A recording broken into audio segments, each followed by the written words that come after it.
السلام علیکم ورحمۃ اللہ وبرکاتہ۔ میں محمد عظمت رضا رضوی نظامی استاذ جامعۃ الرضا فاطمۃ الزہرا اون سورت گجرات درجہ ثالثہ کو ہدایت النحو کا درس دینے جا رہا ہوں۔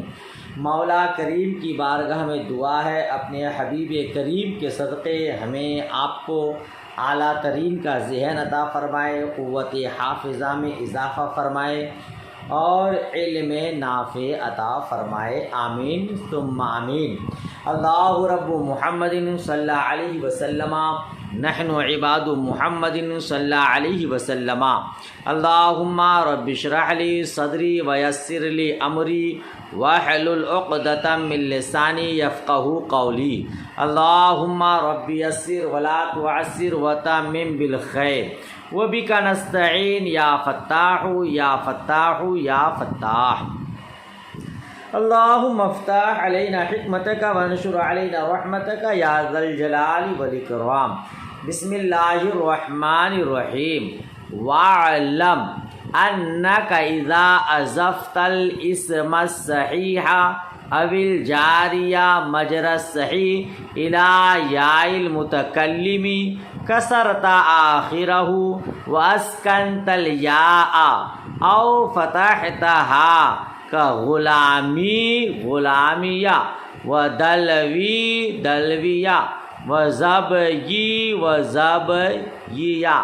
وَإِنْ كَانَ آخِرُ الْاسْمِ أَلِفًا تُثْبَتُ كَعَصَايَ وَرَحَايَ خِلَافًا لِلْهُذَيْلِ كَعَصِيَّ وَرَحِيَّ۔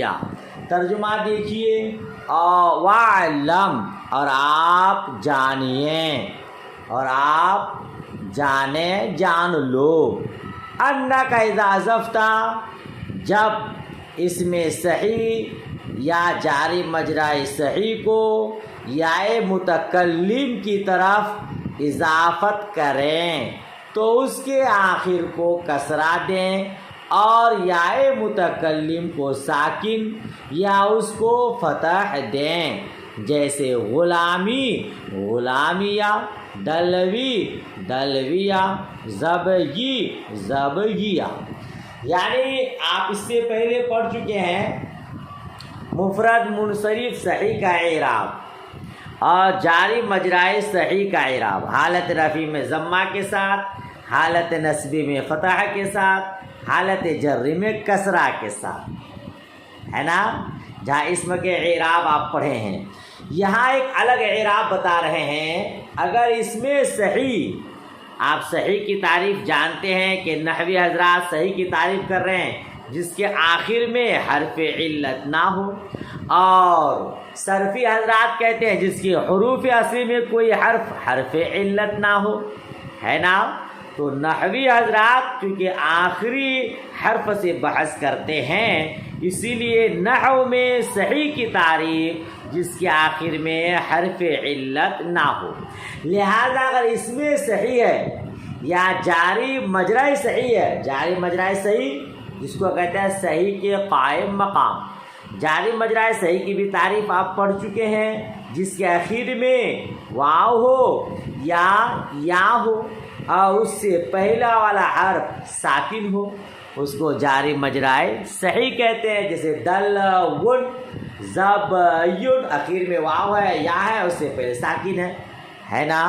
تو اس میں صحیح ہو یا جاری مجرائے صحیح ہو، یعنی صحیح کے قائم مقام ہو اور اس کی اضافت یائے متکلم کی طرف آپ کریں تو اس یائے متکلم کو آپ ساکن بھی پڑھ سکتے ہیں اور چاہے تو اس پر آپ فتح کی حرکت بھی پڑھ سکتے ہیں، جیسے غلامی غلام، یہ اس میں صحیح ہے غلام کیونکہ آخر میں حرف علت نہیں ہے، اس غلام کی اضافت آپ نے یائے متکلم کی طرف کی، غلامی میرا غلام۔ تو اب اس غلامی میں آپ آخری جو حرف علت یا ہے آپ اس میں زبر بھی پڑھ سکتے ہیں اور ساکن بھی پڑھ سکتے ہیں۔ ساکن پڑھیں گے تو غلامی کہیں گے، اور زبر کی حرکت دیں گے فتح کی تو غلامیہ کہیں گے، ہے نا؟ کیونکہ فتح اخف الحرکات ہے، اسی لیے آپ فتح بھی پڑھ سکتے ہیں۔ اور دلوین زبین، اس کو دلوی یا متکلم کی طرف اضافت کر کے دلوی زبی ایسا پڑھیں گے، اور چاہیں تو آپ اس کو زبر دیں دلویہ زبیہ۔ سمجھ شریف میں بات آئی؟ یہ اس کا اعراب ہوگا، ٹھیک ہے؟ جب اس میں صحیح اور جاری مجرائے صحیح کی اضافت یا متکلم کی طرف ہو تو اس کا اعراب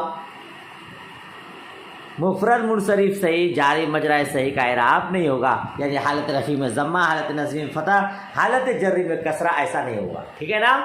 وَإِنْ كَانَ آخِرُ الْاسْمِ أَلِفًا، کہتے اور اگر اسم کے آخر میں الف ہو، اسم کے آخر میں الف ہو اور اس کی اضافت یا متکلم کی طرف کی جائے تو تثبت، اس الف کو ثابت رکھا جائے گا، اور اگر اسم کے آخر میں الف ہو تو ثابت رکھا جائے گا، جیسے عصایا رحایا، عصا رحا آخر میں الف ہے، اس کی اضافت یا متکلم کی طرف کر دیا تو آپ پڑھیں گے عصایا رحایا، عصایا میرا عصا، میرا ڈنڈا، اور رحایا میری چکی، ہے نا؟ یا متکلم کی طرف اس کی اضافت کر دیے۔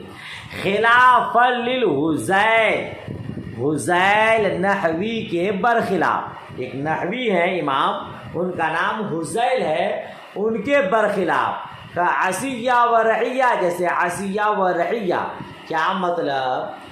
یہ عصا ہے، رہا ہے، اس کے آخر میں الف ہے، اس کی اضافت ہم نے یا متکلم کی طرف کی تو اب اس الف کو باقی رکھا جائے گا اور ہم پڑھیں گے عصایا رہایا، ٹھیک ہے نا؟ کیونکہ ابدال کا سبب یہاں موجود نہیں ہے، اس یا کو الف سے بدلنے کی کوئی وجہ نہیں ہے، لہذا اس یا کو بھی باقی رکھیں گے، الف کو بھی باقی رکھیں گے، ٹھیک ہے؟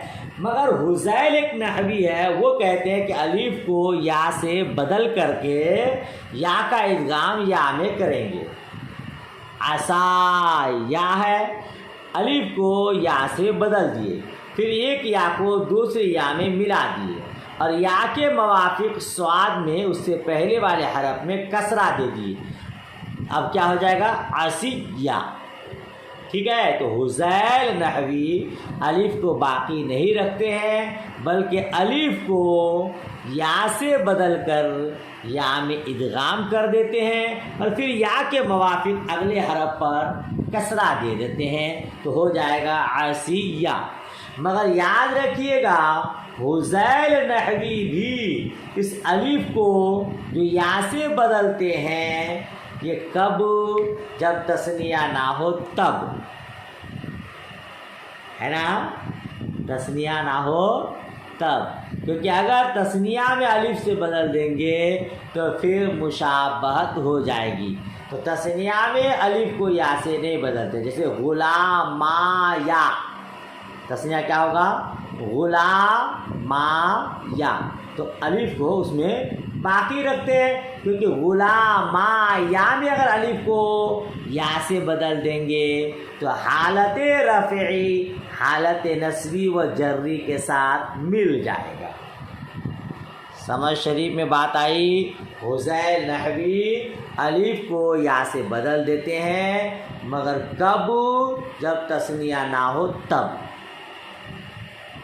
بات ختم ہو گئی، آگے دیکھیے۔ وَإِنْ كَانَ آخِرُ الْاسْمِ يَاءً مَكْسُورًا مَا قَبْلَهَا أُدْغِمَتِ الْيَاءُ فِي الْيَاءِ وَفُتِحَتِ الْيَاءُ الثَّانِيَةُ لِئَلَّا يَلْتَقِيَ السَّاكِنَانِ تَقُولُ فِي قَاضِي قَاضِيَّ، کہتے اور اگر اسم کے آخر میں یا ہو، اس سے پہلے مکسور ہو، یا مکسورا ما قبلہا، یعنی یا ما قبل مکسور ہو، اسم کے آخر میں یا ہو اور اس یا سے پہلے والا حرف مکسور ہو تو ادغمت الیاء فی الیاء، یا کو یا میں ادغام کر دیا جائے گا، وفتحت الیاء الثانیہ، اور دوسری یا کو آپ فتح دیں، سمجھ رہے ہیں، تاکہ اجتماع ساکنین لازم نہ آئے۔ پوری بات سمجھ میں آئی؟ آخر میں کیا ہو؟ یا ہو، اس سے پہلے والا حرف مکسور ہو تو کیا کریں گے؟ آپ اس یا کو یا میں ادغام کر دیں گے اور دوسری یا کو فتح دیں گے تاکہ اجتماع ساکنین لازم نہ آئے۔ لہذا قاضی میں آپ کہیں گے قاضیہ، دیکھیے قاضی آخر میں یا ہے، اس سے پہلا والا حرف ضاد مکسور ہے، اب اس کی اضافت آپ یا متکلم کی طرف کر رہے ہیں تو ایک یا کو دوسرے یا میں ملا دیں گے اور دوسرے یا کو آپ زبر دیں گے، ورنہ اجتماع ساکنین لازم آئے گا، لہذا کیا کہیں گے؟ قاضیہ۔ سمجھ شریف میں بات آئی؟ وَإِنْ كَانَ آخِرُ وَعَمْ مَضْمُومًا مَا قَبْلَهَا قَبِلْتَهَا يَاءً وَعَمِلْتَ كَمَا عَمِلْتَ الْآنَ تَقُولُ جَاءَنِي مُسْلِمِيَّ۔ کہتے اور اگر اسم کے آخر میں واو ما قبل مضموم ہو، یعنی اسم کے آخر میں واو ہو اور اس سے پہلے والا حرف مضموم ہو تو قبلتہا یا اس کو یا سے بدل دیں گے۔ کیا ہے؟ آخر میں واو ہو اسم کے آخر میں اور اس سے پہلے والا حرف مضموم ہو تو اس واو کو یا سے بدل دیں گے، وَعَمِلْتَ كَمَا عَمِلْتَ الْآنَ، اور آپ عمل دیں گے جیسا کہ آپ نے ابھی عمل دیا، یعنی اس دوسرے یا کو آپ زبر سے بدل دیں گے۔ جیسے مثال جاءنی مسلمیہ، مسلمیہ اصل میں تھا مسلمویا، کیا تھا؟ مسلمویا، آخر میں مسلمو میں آخر میں واو ہے، اب اس کی اضافت آپ یا متکلم کی طرف کر رہے ہیں تو مسلمیہ اصل میں مسلمویا تھا، واو کو یا سے بدل کر یا میں ادغام کر دیا، ٹھیک ہے، اور اس کے میم کے ضمہ کو کسرہ سے بدل کر یا متکلم کو فتح دے دیا گیا، مسلمیہ ہو گیا۔ اس سے پہلے بھی میں نے آپ کو تعلیل بتائی تھی جمع مذکر سالم میں، پھر سنیے مسلمیہ اصل میں تھا مسلمویا، حالانکہ حقیقت میں دیکھیں آپ تو مسلمونا یا تھا، نون اضافت کی وجہ سے گر گیا تو ہو گیا مسلمویا، پھر واو کو یا سے بدل دیا اور یا کو یا میں ادغام کر دیا اور دوسرے یا کو زبر کی حرکت دے دیا تو کیا ہو گیا؟ مسلمیہ، ٹھیک ہے۔ تو مسلمو یا میں مسلمو آخر میں چونکہ واو ہے اس سے پہلے میم پر ضمہ ہے، لہذا میم کے ضمہ کو کسرہ سے بدل دیے اور واو کو یا کر کے یا میں ادغام کر دیے، دوسری یا کو زبر دے دیے، مسلمیہ ہو گیا۔ وفی الاسماء الستۃ مضافۃ الی یا المتکلم، اور اسماء ستہ جب مضاف ہو یا متکلم کی طرف، اسماء ستہ مکبرہ کا اعراب آپ پڑھ چکے ہیں، حالت رفع میں واو کے ساتھ، حالت نصبی میں الف کے ساتھ، حالت جری میں یا کے ساتھ، تو وہ اعراب کب ہے وہاں پڑھ چکے ہیں، ستہ مکبرہ ہو، موحدہ ہو، مضاف ہو یا متکلم کے علاوہ کی طرف، تب وہ اعراب ہے حالت رفع میں واو، حالت نصبی میں الف، حالت جری میں یا جان یا خو کا رأیت اخا کا مررت باخی کا۔ لیکن یہ اسماء ستہ جب مضاف ہو یا متکلم کی طرف تب کیا کہیں گے؟ تقول اخی و ابی و حمی و ہنی، تو آپ کہیں گے اخی، ابی، حمی، ہنی۔ وفی عند الاکثر وفمی عند قوم، اور فی اکثر کے نزدیک اور فمی ایک قوم کے نزدیک، کیا مطلب جب اسماء ستہ مضاف ہو یا متکلم کی طرح تب اس کا اعراب تقدیری ہوگا. آپ کہیں گے اخی، ابی، حمی، ہنی. یہ چار اخی، ابی، حمی، ہنی، یہ چار کو آپ اس طرح پڑھیں گے. اور فی کے بارے میں اختلاف ہے. اکثر نحوی کے نزدیک فی پڑھا جائے گا، لیکن ایک قوم کے نزدیک فامی پڑھا جائے گا. اس کو آپ اچھے سے سمجھیے، اس کو آپ اچھے سے سمجھیے، ہے نا. تو کیا مطلب؟ اسماء ستہ 6 ہے، اخون، ابون، ہمون، ہنون، فامون، ذو معلم. تو پہلے جو 4 ہے اخی، اخو، کیا کہتے ہیں، اخون، ابون، ہمون، ہنون، تو اس کو آپ اسی طرح پڑھیں گے اخی تخفیف کے ساتھ، اخی، ابی، حمی، ہنی. ٹھیک ہے. لیکن فمی کے بارے میں کیا ہے؟ اختلاف ہے. اکثر نحوی حضرات کہتے ہیں کہ اس کو پڑھا جائے گا فی. کیا پڑھا جائے گا؟ فی یا. ٹھیک ہے. اور ایک قوم کے نزدیک اس کو پڑھا جائے گا فمی. کیا مطلب؟ یہ فی ہے، اخون، ابون، ہمون، ہنون، فمون. فمون ہے اصل میں. تو اب اس کی اضافت اگر یا متکلم کی طرف کریں گے تو اس میں اختلاف ہے.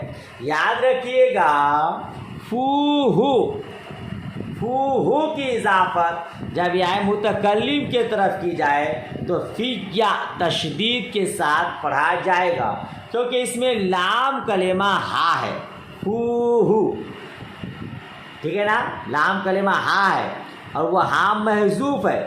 جب اس کی اضافت یا متکلم کی طرف کریں گے تو اس محذوف کو لوٹائیں گے نہیں. ٹھیک ہے. اور واو جو عین کلمہ ہے، اصل میں فو، فا کلمہ، واو عین کلمہ اور ہاں لام کلمہ. تو ہاں یہاں پہ محذوف ہے، اس کو نہیں لوٹائیں گے. عین کلمہ واو ہے، ٹھیک ہے نا. اس واو کو یا سے بدل کر یا کو یا میں ادغام کر دیں گے. جی فامون اصل میں کیا تھا؟ فو. ہاں تو محذوف ہو گیا، بچا فو. تو اس واو کو یا کر دیے اور پھر اس کی اضافت یا متکلم کی طرف کر دیے تو 2 یا ہو گیا. لہذا ایک یا کو دوسری یا میں ادغام کر دیا گیا. ٹھیک ہے. اور پھر فا پر، فو میں جو فا پر پیش تھا اس کو یا کی مناسبت زیر دے دیے تو کیا ہو گیا؟ فی یا. تو اکثر نحوی حضرات کے نزدیک اس کو پڑھا جائے گا فی یا. ٹھیک ہے. یاد سمجھ میں آئے گیا؟ فامون تھا، فامون اصل میں فو ہو ہے، ہاں محذوف ہے، اس کو نہیں لوٹایا جائے گا. بچا فو تو اس واو کو یا سے بدل دیے اور پھر اس کی اضافت یا کی طرف چونکہ کر دیے تو 2 یا ہو گیا. ایک یا کو دوسرے یا میں ملا دیے، پھر یا کے مناسبت فا کی حرکت کو زیر سے بدل دی تو ہو گیا فی یا. لیکن ایک قوم ہے، کچھ حضرات ہیں جو کیا کہتے ہیں؟ فامی کہتے ہیں. وہ یہ کہہ رہے ہیں کہ چونکہ فامی اصل میں فامون ہے نا، اور فامون کی اصل فو ہو ہے. فامون کی اصل فو ہو ہے، اس کی جمع افواہ آتی ہے تو ہا کو خلاف قیاس حذف کر دیا گیا. اس کے بعد واو کو میم سے بدل دیا گیا تو فامون ہوا. کیونکہ دونوں قریب المخرج ہے، واو اور میم قریب المخرج ہے، اس لیے اس واو کو میم سے بدل دیا گیا تو کیا ہو گیا؟ فامون. پھر سمجھیے ایک مرتبہ، فی، اخون، ابون، ہمون، ہنون، فامون پڑھتے نا. یہ فامون اصل میں فو ہو تھا، ہا کو خلاف قیاس حذف کر دیا گیا، بچا فو.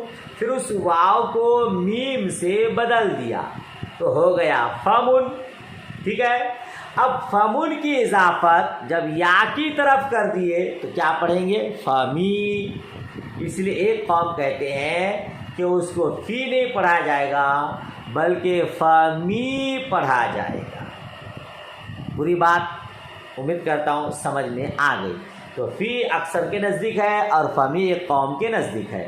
آگے بڑھیے، وذو لا یضاف الی مضمر اصلا، اور ذو کی اضافت ضمیر کی طرف نہیں ہوتی بالکل، اور ذو مضاف نہیں ہوتا ہے ضمیر کی طرف بالکل، یعنی کبھی بھی نہیں ہوتا ہے، ٹھیک ہے جی۔ وہ اس میں جنس کی طرف مضاف ہوتا ہے، آپ کو پہلے بھی پڑھا چکا ہوں میں اسماء ستہ مکبرہ میں، بل یضاف الی اسم الجنس یہاں لکھا ہے، بلکہ وہ مضاف ہوتا ہے اس میں جنس کی طرف۔ ذو کو واضح نے جو وضع کیا ہے اس میں جنس کی طرف مضاف ہونے کے لیے، وہ بغیر مضاف کے استعمال نہیں ہوتا ہے، اس میں جنس کی طرف مضاف ہوتا ہے اور ضمیر کی طرف مضاف نہیں ہوتا ہے، ٹھیک ہے۔ وقول القائل، مصرع کا، انما یعرف ذا الفضل من الناس ذو شاذ۔ اچھا، آپ یہ کہہ رہے ہیں کہ ذو کی اضافت ضمیر کی طرف نہیں ہوتی ہے، حالانکہ ایک شاعر نے اپنے شعر میں ذو کی اضافت ہو کی طرف کیا ہے، جس سے یہ سمجھ میں آ رہا ہے کہ ذو ضمیر کی طرف مضاف ہوتا ہے۔ شعر کیا ہے؟ انما یعرف ذا الفضل من الناس ذو، کہتے ہیں فضل والے کو لوگوں میں سے، فضل والے کو فضل والا ہی پہچانتا ہے۔ جی، سونا کو سونار ہی پہچان سکتا ہے، ہاں، ہر کوئی نہیں پہچان سکتا۔ تو کہتے ہیں لوگوں میں جو فضل والا ہے اس کو فضل والے ہی پہچانتے ہیں۔ ایک عالم کے اندر کیا گن ہے عالم ہی پہچان سکتا ہے۔ آپ عالمہ ہیں، آپ کے اندر کیا ہنر ہے، آپ کے اندر کیا صلاحیت ہے، آپ کتنے پانی میں ہیں، آپ کی اہمیت کیا ہے، ایک علم والا ہی صحیح ڈھنگ سے پہچان سکتا ہے، دوسرا نہیں۔ تو لوگوں میں فضل والے کو فضل والے ہی پہچانتے ہیں، یہ شعر کا معنی ہے۔ یہ شعر کا دوسرا مصرع ہے۔ پہلا مصرع ہے اہل المعروف ما لم يتبدل فيه الوجوہ، انما یعرف ذا الفضل من الناس ذو، یہ اصل میں ہے پورا شعر، سمجھ رہے ہیں؟ پورے شعر کا مطلب کیا ہے؟ پورے شعر کا مطلب یہ ہے خوشگوار تر احسان وہ ہے جس میں احسان لینے والے اشخاص کی بے حرمتی نہ ہو، اور صاحب فضل کو صاحب فضل ہی پہچانتے ہیں۔ یہ پورے شعر کا مطلب۔ مگر اس شعر کو بیان کیا کر رہے ہیں کہ یہاں جو شاعر ذو کی اضافہ ضمیر کی طرف کیے ہیں، شاذ ہے، یہاں ضمیر کی طرف ذو کی اضافت کی گئی ہے، یہ شاذ ہے، اور آپ جانتے ہیں شاذ و کل معدوم، شاذ نہ ہونے کے برابر ہے، یعنی اس شعر میں ذو کی اضافت ضمیر کی طرف تو کی گئی ہے مگر یہ کل معدوم ہے، یکا دکا، اس کا اعتبار نہیں۔ حقیقت یہ کہ ذو کی اضافت ضمیر کی طرف نہیں ہوتی، کیونکہ اس کو واضح نے وضع کیا ہے اس میں جنس کی طرف مضاف ہونے کے لیے، اگر ضمیر کی طرف مضاف ہو جائے گا تو خلاف وضع لازم آئے گا۔ پوری بات سمجھ میں آ گئی؟ آگے دیکھیے، وَإِذَا قَطَعْتَ هَذِهِ الْأَسْمَاءَ عَنِ الْإِضَافَةِ قُلْتَ أَخٌ وَأَبٌ وَحَمٌ وَهَنٌ وَفَمٌ وَذُو لَا يُقْطَعُ عَنِ الْإِضَافَةِ الْبَتَّةَ، کہتے اور جب آپ ان اسموں کو اضافت سے روک دیں، کن کو؟ اسماء ستہ کو، اخن ابن کو، اگر اضافت سے آپ کیا کر دیں؟ روک دیں، یعنی اس کو مضاف ضمیر کی طرف یا کیا کہتے ہیں کہ یا متکلم کی طرف نہ کریں، اور جب آپ ان اسموں کو اضافت سے روک دیں تو آپ کہیں گے اخن ابن ہمن ہنن فمن، اور ذو اضافت سے نہیں روکا جاتا ہے بالکل، جی زو کو اضافت سے نہیں روکا جاتا ہے، اضافت سے نہیں کاٹا جاتا ہے، کیوں؟ چونکہ وہ ہمیشہ اس میں جنس کی طرف مضاف ہوتا ہے۔ کہتے ہیں ھذا کلو بتقدیر حرف الجر، یہ تمام مسائل حرف جر کے تقدیر کے ساتھ ہے۔ جی یہ کیا ہے؟ حرف جر کی تقدیر کے ساتھ ہے۔ یہ جو آپ نے اضافت کی دو قسمیں پڑھی ہے، اضافت لفظیہ، اضافت معنویہ، تو ابھی جو بحثیں ہوئی وہ اضافت معنویہ کی ہوئی جس میں حرف جر مقدر ہوتا ہے، ٹھیک ہے۔ اما ما یذکر فی حرف الجر لفظا، لیکن جس میں حرف جر بیان کیا جاتا ہے لفظا، فسیأتیک فی القسم الثالث ان شاء اللہ تعالی، تو عنقریب تیسری قسم میں آئے گا ان شاء اللہ تبارک و تعالی۔ پوری بات سمجھ میں آئی؟ کہ ھذا کا مشار علیہ کیا ہے کہ اضافت کی آپ نے دو قسمیں پڑھی، اضافت لفظیہ، اضافت معنویہ۔ ابھی جو ہم نے یہ تفصیل بیان کی ہے یہ حرف جر کے تقدیر کے ساتھ ہے، جہاں حرف جر لفظ میں بیان ہوگا وہ انشاءاللہ تیسری قسم میں آئے گا۔ اب آپ سوچئے کہ یہاں تو خالی اتنا کہہ کے چھوڑ دیا، اب آپ تیسری قسم پڑھیں گے تو اس کی تفصیل جانیں گے، لہذا اس کے لیے ہمیں زیادہ سے زیادہ سبق پڑھنا ہوگا۔ مجھے امید ہے انشاءاللہ اس کتاب کو آپ مکمل پڑھیں گے، جتنا پڑھایا آپ کو سمجھ شریف میں آ گیا، کہیں سمجھ میں نہ آئے کچھ کوتاہی رہ گئی ہو تو آپ کمنٹ کیجئے گا، انشاءاللہ تبارک و تعالی سمجھانے کی کوشش کروں گا۔ رب کریم کی بارگاہ میں دعا ہے مولا کریم آپ کو اچھے سے یاد کرنے کی توفیق رفیق عطا فرمائے، سبق کو آسان فرمائے، آمین ثم آمین۔